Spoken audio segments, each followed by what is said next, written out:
तो हो जाइए तैयार क्योंकि आ रहे हैं अपना भोजपुरी भौकाल खेसारी लाल यादव जी।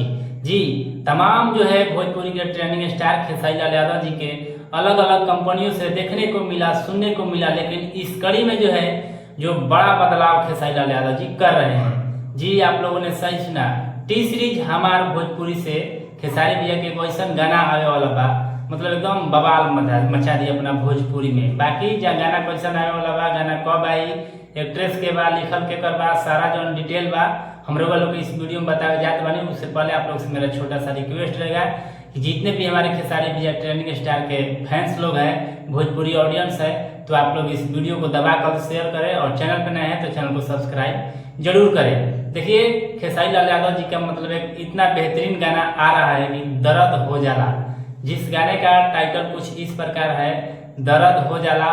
और ये जो गाना है टी सीरीज हमारे भोजपुरी पर रिलीज किया जाएगा। और कब किया जाएगा अभी तो कमिंग सून है, लेकिन ये जो गाना जो है मतलब कल या कल नहीं, कल इसका टीजर आएगा और परसों जो है गाना आ सकता है।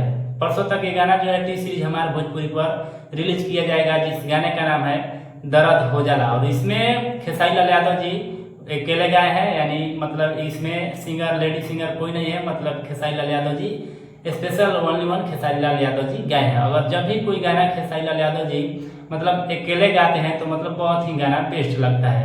बाकी जो म्यूजिशियन है इसमें श्याम सुंदर म्यूजिक बनाए हैं, इसमें लिरिक्स जो है कृष्णा बेदर्दी का लिखा हुआ है। और एक्ट्रेस जो है कोमल सिंह, मतलब तमाम जो गाना में खेसारी लाल यादव के गाना में सुपरहिट जोड़ी के रूप में काम की है कोमल सिंह। बाकी आप लोग इस गाना के लिए कितना एक्साइटेड है, मतलब गाना जैसा ही आएगा आप लोगों को गर्दा गर्दा मचा देना है। मतलब जिस गाने का टाइटल ही इतना खतरनाक है भैया, मतलब गाना एकदम 100% है कि गाना वायरल होगा ही होगा।